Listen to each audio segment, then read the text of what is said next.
Are we ready for this session? All people are from outside came in? I can start, okay.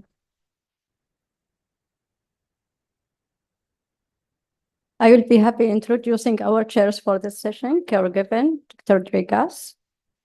Dr. Drygas, he's a former head of epidemiology, CVD prevention and health promotion, National Institute of Cardiology, and head of preventive and social medicine, Medical University, Poland.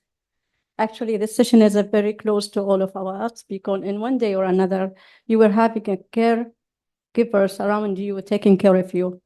I will start introducing the session that with a quotation.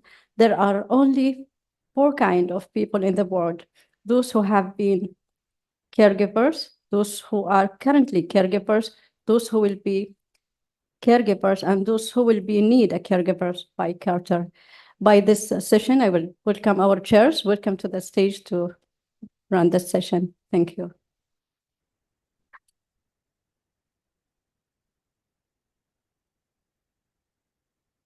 Thank you very much for your kind invitation.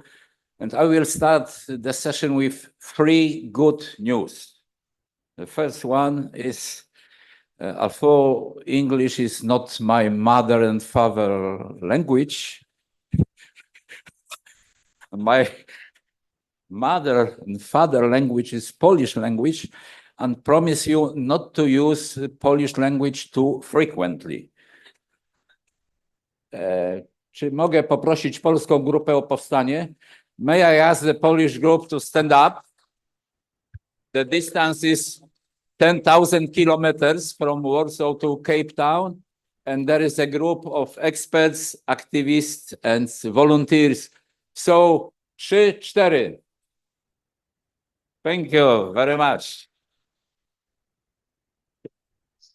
So, thank you. Dziękuję.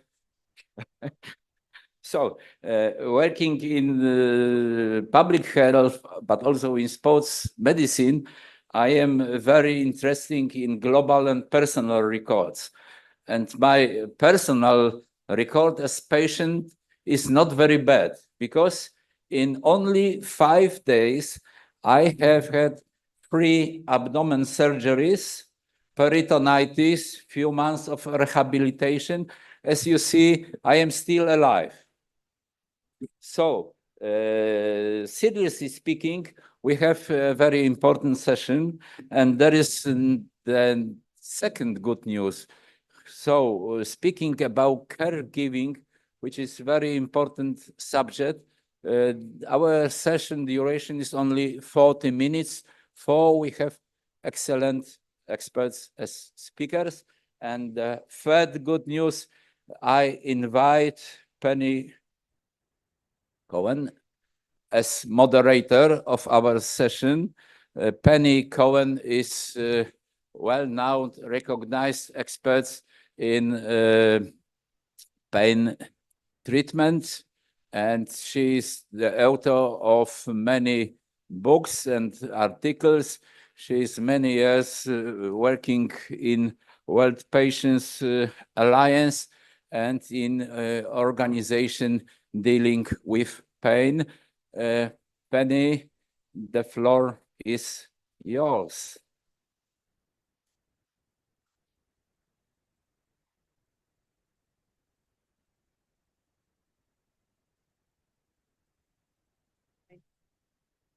All right, good morning, everyone. It's nice to be here. It's nice to see you all here on a Sunday morning. This is a topic that's near and dear to me, caregiving, because obviously I now need caregivers, and it really bothers me that I need them because I was always the caregiver. But I think one thing that is such a problem today is we don't really appreciate them. We don't appreciate their side of the story.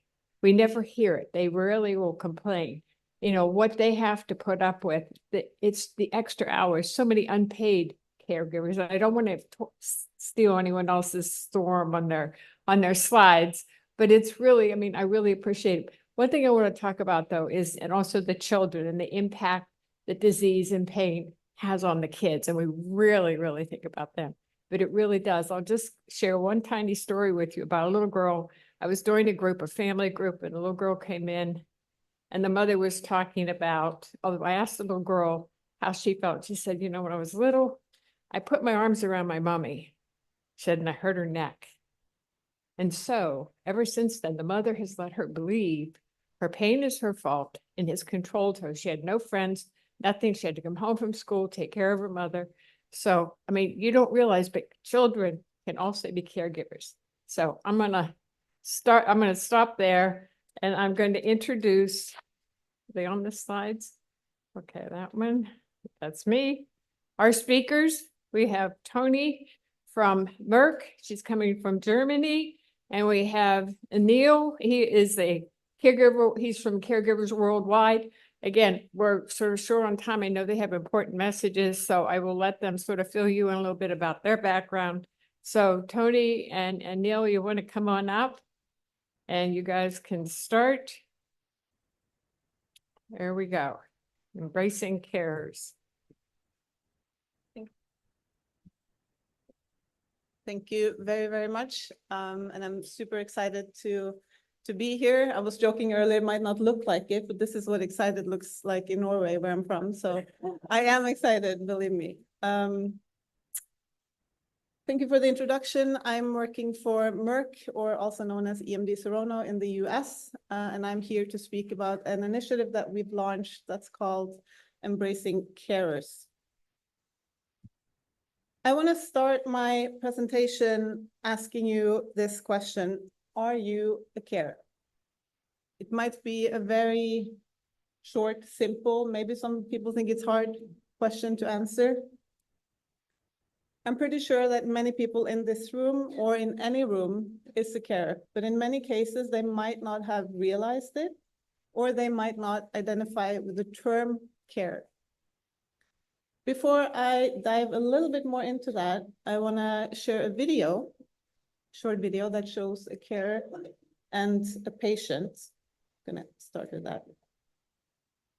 David Adger is... I'm going to jump back.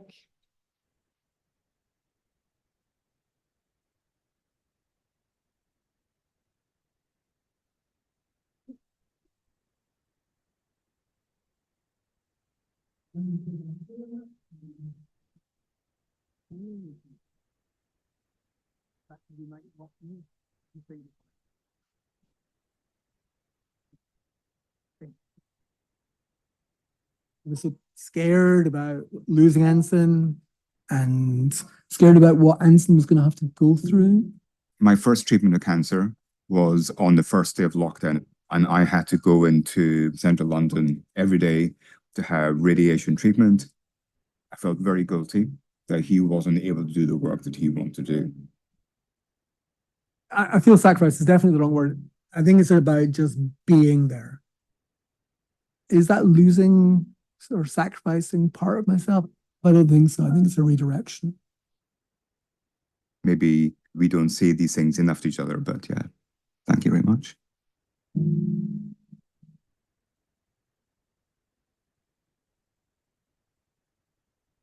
The reason I wanted to share this video is because it shows a lot of very common feelings on both sides of the equation, both on the side of the patient and also on the carer.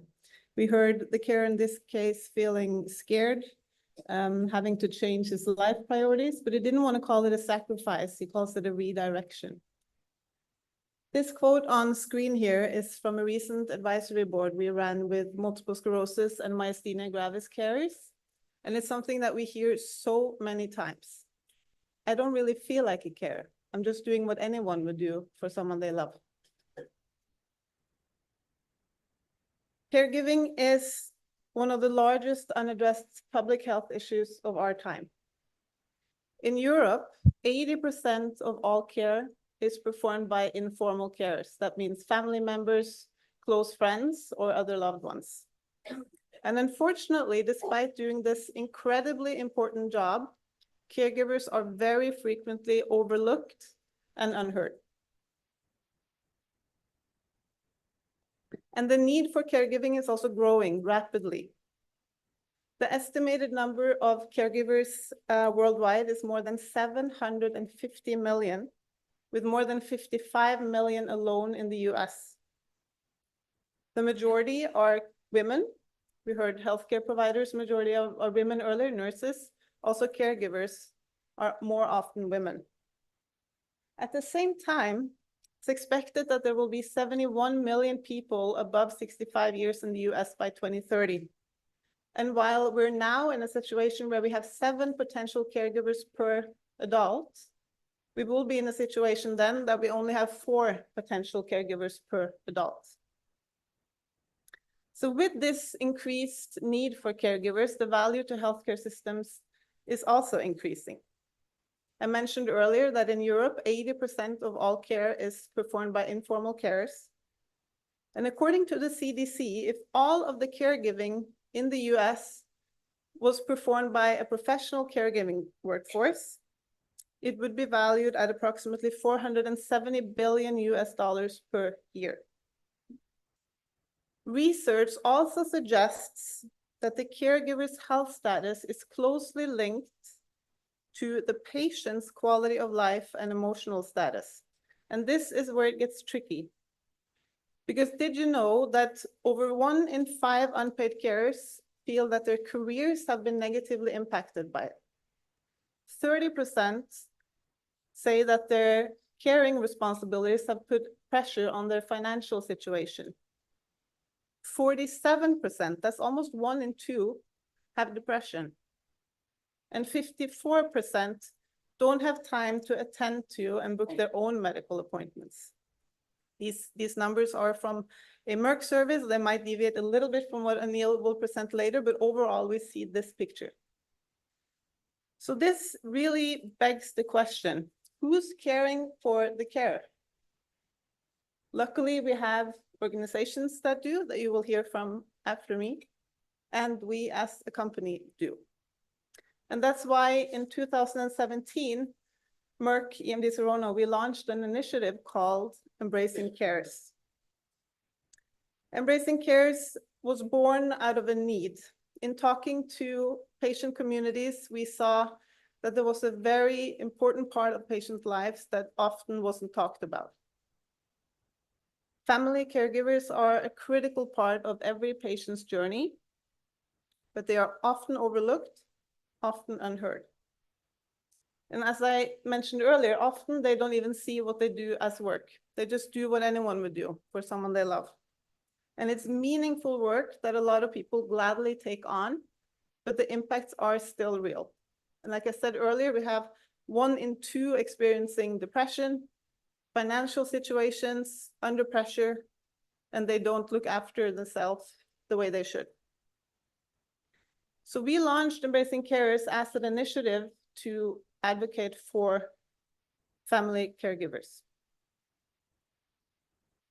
In 2020, during the COVID-19 pandemic, we launched an ambitious survey to see how caregivers are doing. So we surveyed 9,000 unpaid carers from 12 countries. And in many ways, it confirmed what we were suspecting, that they were struggling more than ever. And while the pandemic caused more people than ever to become carers, those that were already carers before the pandemic had even more issues than before. We also saw that the pandemic brought a new level of awareness to carers, but as the world has moved on, not much has changed. Significant struggles remain for carers, and they're still not included in healthcare systems as they should. So this survey, the Global Care Wellbeing Index, that serves now as a resource for us to focus our advocacy efforts. And alongside our partners, we've focused on these 5 priorities that are to safeguard the health and well-being of unpaid carers, minimize the financial burden, enable access to user-friendly information and education, support unpaid carers that are employed, so support them in the workplace, and to invest in research to ensure that their needs and contributions are recognized. For just a snapshot of some of the work that we do, let's turn our attention to some of the recent work in Europe. In 2022, we were able to work with the European Commission following the launch of their European Care Strategy to advocate for implementation of the strategy and also provide insights on the care topic. Embracing Cares has won several awards, bringing more attention to the topic.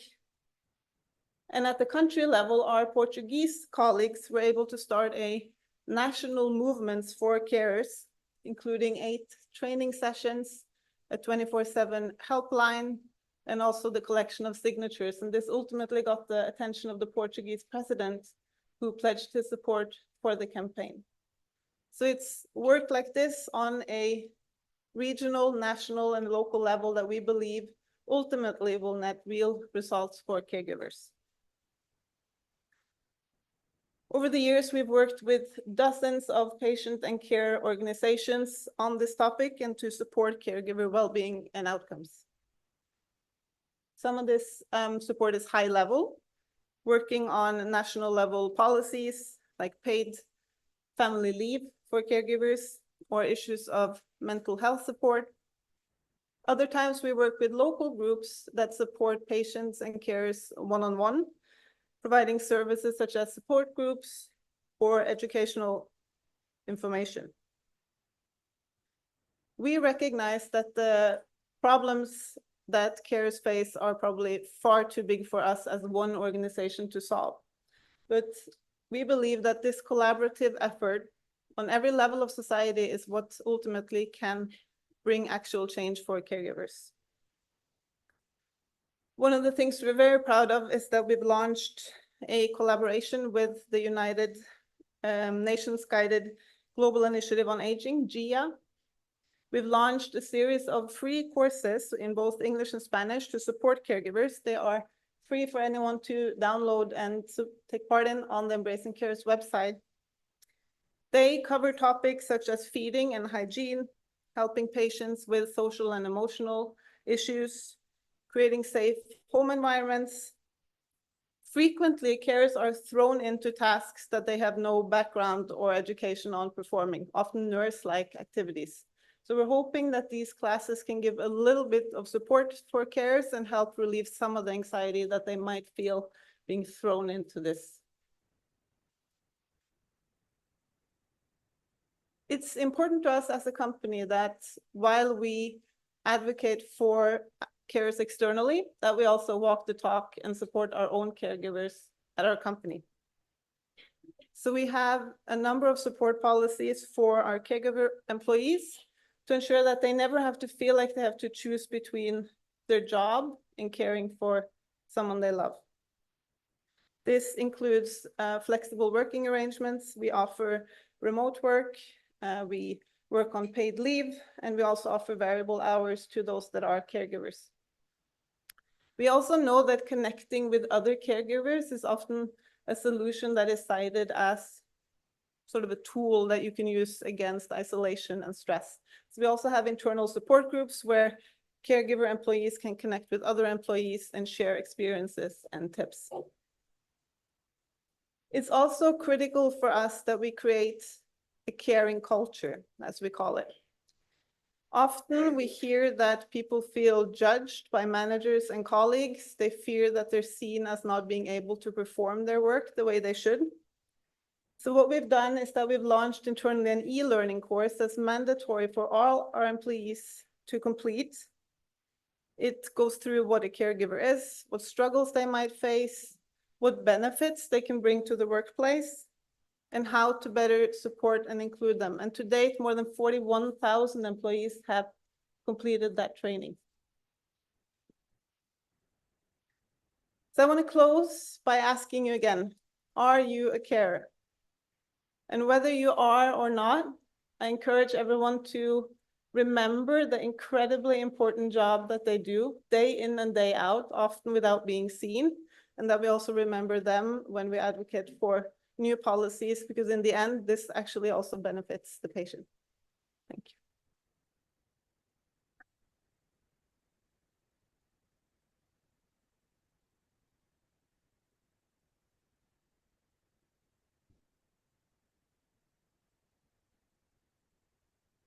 Thank you, Tony,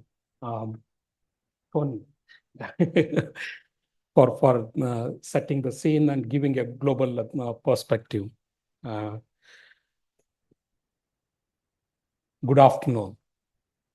It's great to be here, and I would really like to say big thank you to World Patients Alliance for inviting me to share the work of carers worldwide, particularly Hussein Jaffrey, whom I met in Lahore, Pakistan in June.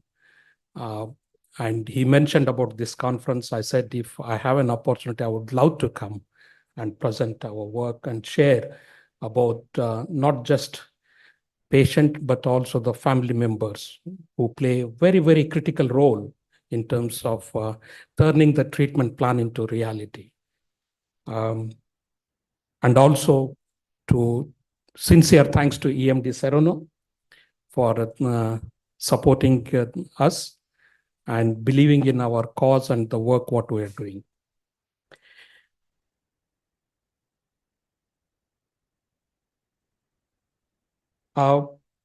Before I talk about just a little bit about, already Penny has mentioned about my background and all.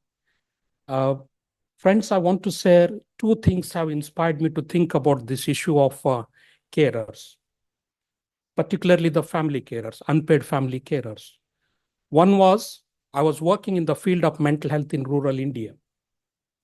So when I was working, I used to meet with many family members who have been caring for their loved one, the person who has been locked or chained to the trees, lots of violent behavior. They used to ask me several questions. Why this happened to us? What did we do? Was it a past karma or a sin, or someone has done a witchcraft? We have a lot of belief systems. I'm sure even in Africa also, there are a lot of misconceptions around mental health. So whatever knowledge, understanding I had, I was able to respond to that question adequately. But the second question, which had a huge impact on me, and I didn't think about that. The question from the family members was, what happens if I die tomorrow? Who is going to look after my loved one? Really, it hit me so hard. For me, carers look normal. They're getting on with life. Whereas this person needs the help. So my attention was also the person who has been diagnosed with severe mental illness. So fast forward, I didn't do anything about that, but that question was haunting me. The second experience is a personal experience of being a carer. What Tony was asking, are you a carer? And introduction to the chair also, she gave a very wonderful quote from Rosalind Carter. When I became a carer, it hit me so hard.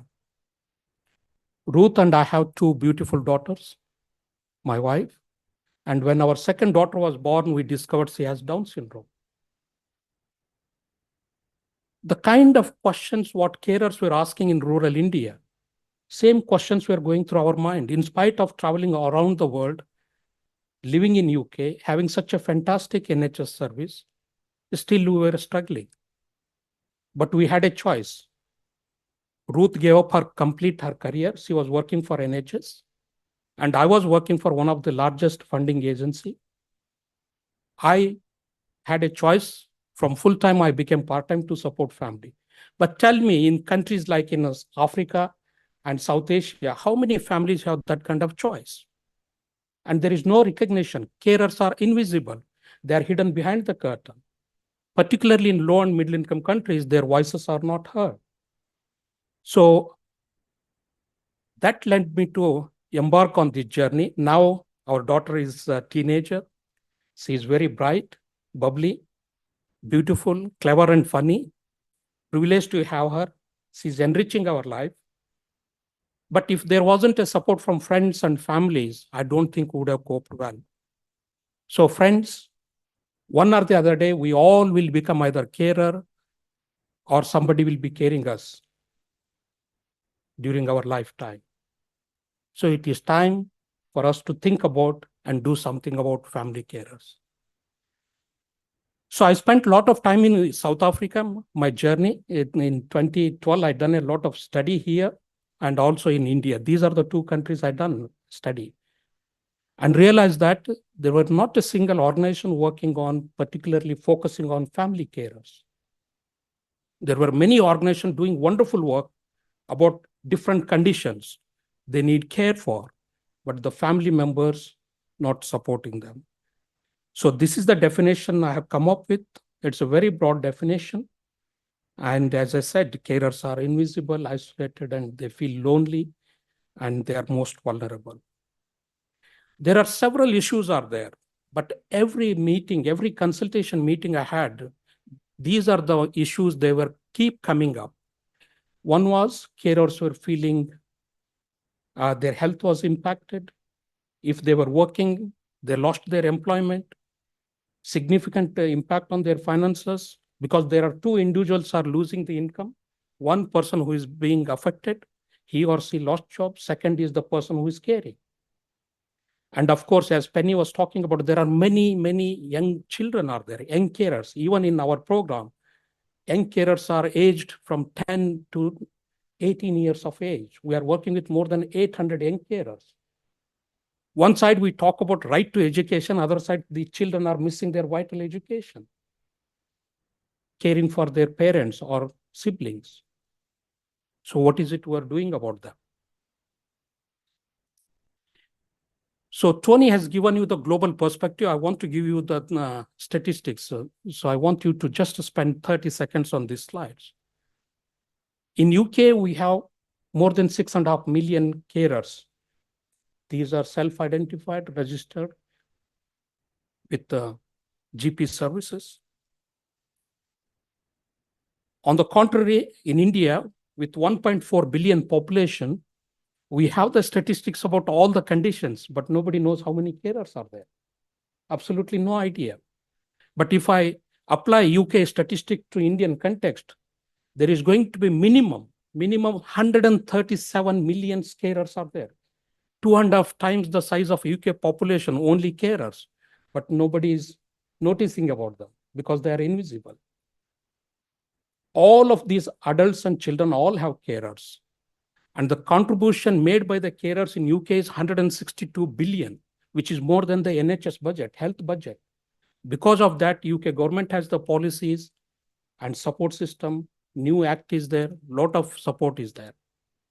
And there was a report by WHO about long-term care. They highlighted that by 2030, there is going to be 400% increased need for caregivers in low and middle income countries. So friends, what I'm trying to paint a picture here is, we are literally sitting on a bubble. We don't know when that bubble is going to burst. It is time for us to strengthen the family structure. Not many families can afford the private care or engage the trained professional nursing care. It is important to strengthen the family system. So in the absence of statistics, we started collecting the data about. So it was really shocking for us.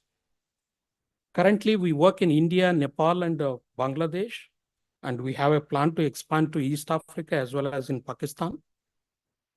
The shocking was, one side, we are providing the treatment to person who has been affected, but other side, carers who have been experiencing anxiety and depression. 89% of carers are experiencing it, but no support to them. And almost all carers were having financial difficulties. And already I mentioned about the no education for young carers. As Tony mentioned, in Europe, 80% of carers are women. In some of the countries, we have 97% of carers are women, where we are working. And majority of carers are also getting older. And they are having the responsibility of caring someone they love dearly. They themselves need a help, assistance, and support, but they don't have that choice. So last 1.5 days, we have been talking about patient care, patient safety, and patient advocacy and all. So friends, there are 3 key stakeholders are involved. One is the person who needs the care. Another is professionals, whether it is doctors, nurses, or physiotherapist is speech therapist, and the third person, most important, is caregiver or a carer. We all transferring the skills and knowledge and providing information to the carer. And when the changes have occurred, I'm taking the credit. We are not giving or acknowledging or appreciating the role played by the carer, the critical and vital role they're playing day in, day out. In my opinion, 80 to 85% of the work is done by the caregiver. But when taking the credit, I'm taking 100% credit. We are not giving the credit to them. On the contrary, if they fail to implement that knowledge, we are making them feel guilty that you're not a good caregiver. So Carers Worldwide is the only organization trying to highlight the issue of unpaid family carers from low and middle income countries. We have a very ambitious vision. We want to see that carers all over the world to be recognized and supported. So how do we operationalize our work? We act as a catalyst. We work through established partner organizations who are providing the services to different conditions. So our role is to inspire them, influence their thinking to include carers as part of their overall strategy, how we can change their attitude and promote support for carers. Second is by building evidence, engaging the policymakers and bringing that systemic change in the countries where we are working. Ultimately, it is the government who are responsible for that. However much we do, it is still a drop in the ocean. That's a huge issue is there. So this is a simple model I have come up with. It is a cost-effective, scalable, and can be implementable in each and every country. It is very, very flexible, this model. It has 5 elements, and I will just take you through quickly on each of those elements and what is it we do for carers and how we are improving their health and well-being, improving their finances, reducing their loneliness and isolation. And last 1.5 days, we have been talking about empowerment. The key buzzword is empowerment, how we are empowering carers and how they are able to advocate for their own rights and recognition. So already I talked about the partners. What is it we do for partners? In addition to raising awareness, we also design and develop a program which is appropriate to their local context and situation. It is culturally appropriate. And we carry out the series of training to the staff of the partner organization, how they can identify who the primary caregiver is and start understanding their issues and providing support to them. So one of the first things I was able to do, this was in 2013, was to reduce loneliness and isolation. I brought carers together to make them feel that you're not alone. There are so many people in this society are struggling with the same situation. So we promoted this peer support group for carers. It has given them a hope, made them feel that they're not alone, and created that support network. Today, friends, we have 1,300 groups are there. 1,300 groups are there. I started with the 250 carers in 2013. Today, we have transformed the lives of more than 200,000 carers in these 3 countries.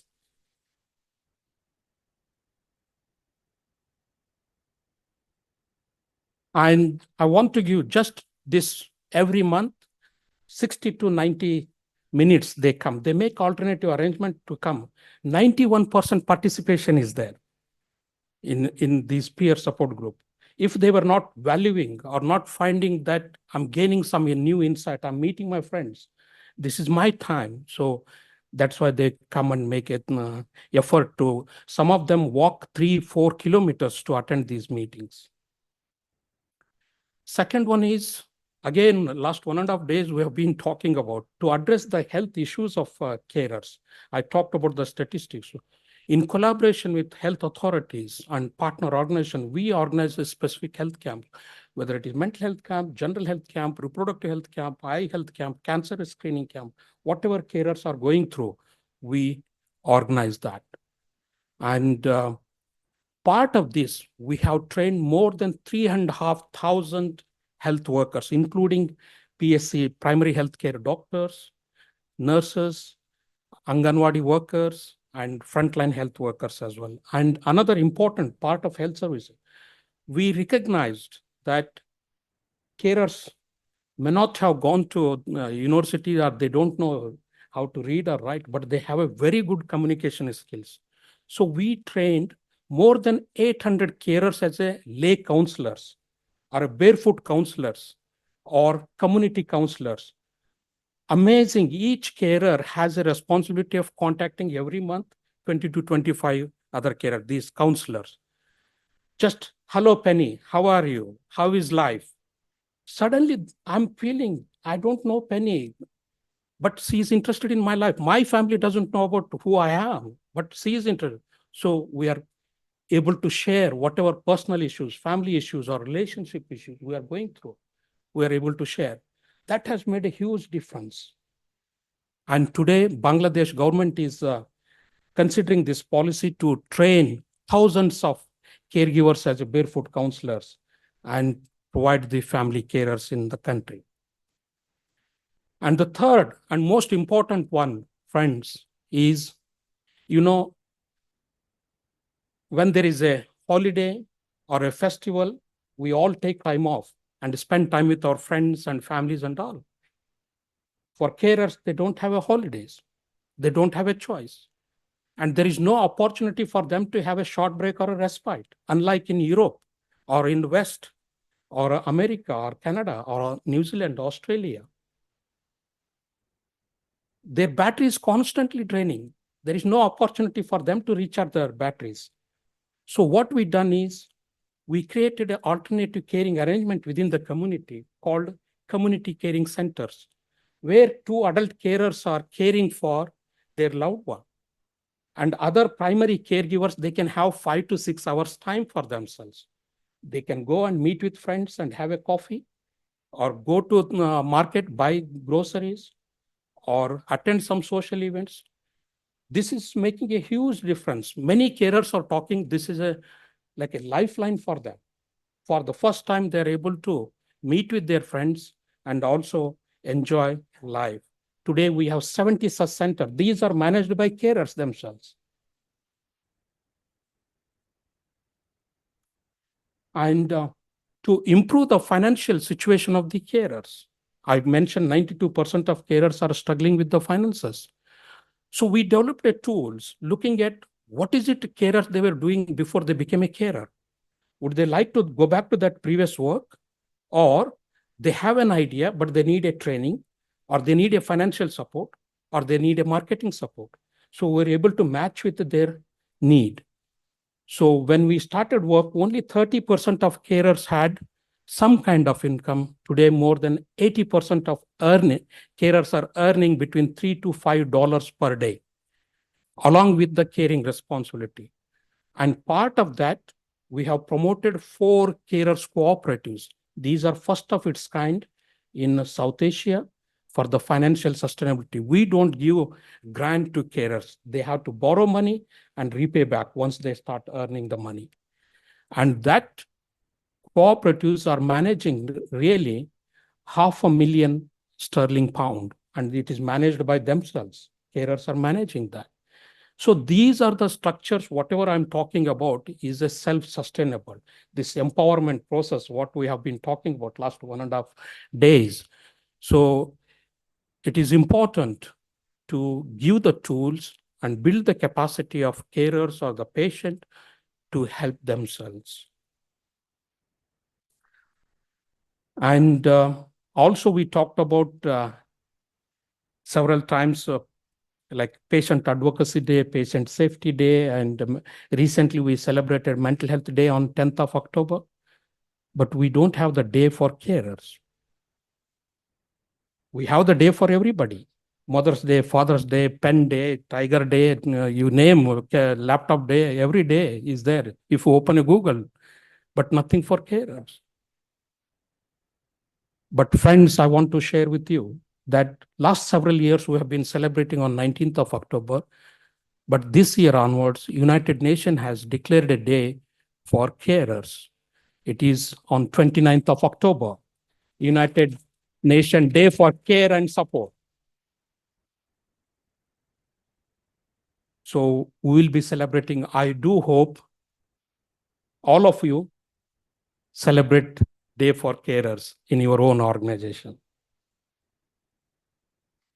So in terms of the impact, as you can see, pre and post, the work what we have done before our intervention, we collect the data.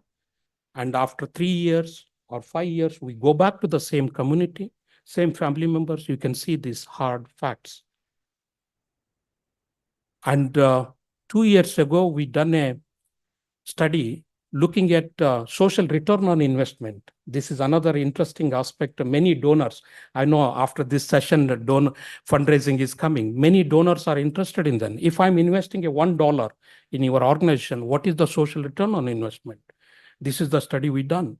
In UK, if the return is 3 to 4 pound, every investment in your organization is fantastic. You are doing a fantastic work. But we were able to demonstrate double that, £7.79 every pound investment in carers worldwide. So in terms of systemic change, we were instrumental in terms of building that evidence, and I'm very proud and delighted to share with you that in India, we were instrumental in bringing 2 significant policy change in the country. One is Rights of Persons with Disability Act 2016 and Mental Health Bill Act 2017. Both those 2 acts recognizes support to caregivers. So these policies are framed at a national level, but implementation is done at a regional level. I won't go in detail, but I want to share some of the things regional governments are doing. For the first time in the history of India, 2 states are giving caregivers allowance in India, which never happened. So this is a significant movement for us. So small amount, but most important is government is recognizing that. So carers are receiving an allowance in India. I talked about the importance of peer support group or self-help group. Now, one of South Indian state has commissioned us to train the rehabilitation worker to promote 7,000 carers groups. And within 1 year, they have promoted 1,600 groups. Like it took us for 10 years to promote 1,300, but you can imagine if we influence the government, if you bring that systemic change, what can happen? So here is the evidence. And in Nepal, now the carers are receiving an allowance. So significant amount, not all carers, but high dependency care. Friends, whatever I talked so far it's not a rocket science. It's a common sense. Our intervention is like a drop of ink in a bucket full of water. You don't need a whole bottle of ink to change the color. Literally, it's a magic. If you do support little bit to carers and ask a question, how are you? Do you need any help?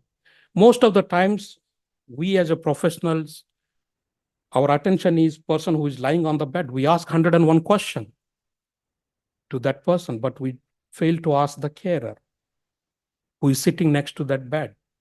How are you? Do you need any help? And one of the realization I had was the issue of carers doesn't discriminate, whether you are president or prime minister, whether you are actor or astronaut, whether you are scientist or singer. It affects each one of us. Emotionally, we go through same. So I've been privileged to meet with some of the celebrities, as well as some of the former presidents and prime ministers, some of notable boy bands. But all of them, when I started talking to them, they all expressed that they've been through this process, but never recognized that. So it is important to keep talking about it. So this is my final slides, friends. Earlier, we talked about how important the role of healthcare, health force, or nurses and all. To healthcare system, carers are the unpaid army keeping everything going on. Without carers, our health system will collapse. Imagine in UK, 6.5 million carers. If they are not there, it is the NHS responsibility to care for them. Because of that, UK has made a huge investment to support the carers so that they can look after the family member at home. To service providers like ourselves, or many charities, many NGOs, many organizations, carers are potential catalyst for a therapy success. To millions and millions of doctors, carers are expert by experience turning treatment plan into reality. As I said, they may not know how to read and write, but they do know how to care for their loved one. Can we recognize that? Can we acknowledge that? Can we appreciate that? And to millions and millions of patients, carers are indispensable, mother, father, husband, that makes each day possible. So thank you so much.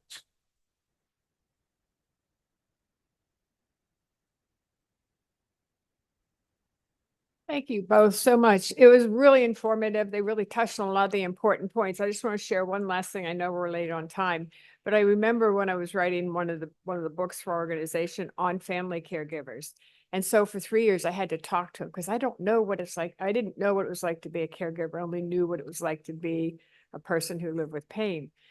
And every one of those interviews, I really thought I was just talking to another person who lived with pain because there was only one difference. They didn't feel the physical pain, but everything else was exactly the same. The frustration, the anger, the confusion, the guilt, all of it. They were just so, I mean, I don't know that we can really appreciate caregivers until you get to know one and then be without one. Just imagine if you're sick and you can't function on your own and there's nobody around to help you. What would you do? So next time someone offers you a hand, don't forget to say thank you when they care for you. And just the last little thing is we are doing a campaign on nurses because they are really our caregivers. And it's interesting because even when they retire, they're still doing that same job. They're out there, they volunteer. So they always said that's sort of in my DNA to do that. So with no further ado, because I know you guys are ready for the next session, I will turn it back over to the chair to close it. And thank you again for all our speakers.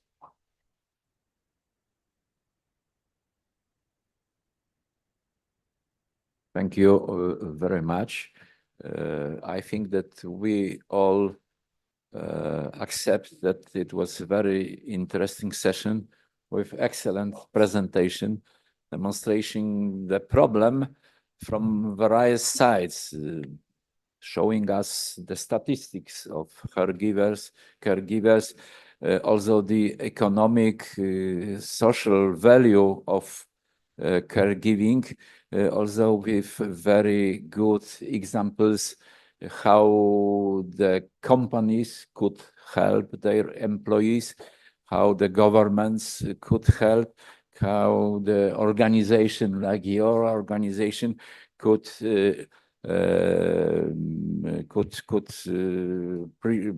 prepare the medial interests and then to mobilize the society to support the caregivers' work.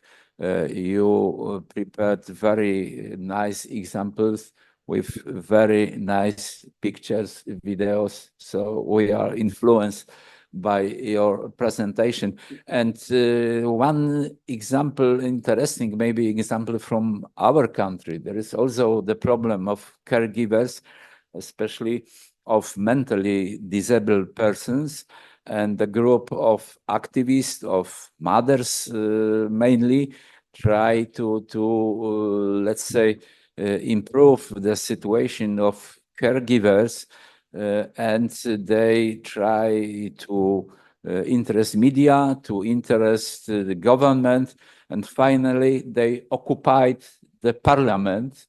Few weeks there was occupation of Polish parliament in order to change the situation of mentally disabled persons and their caregivers.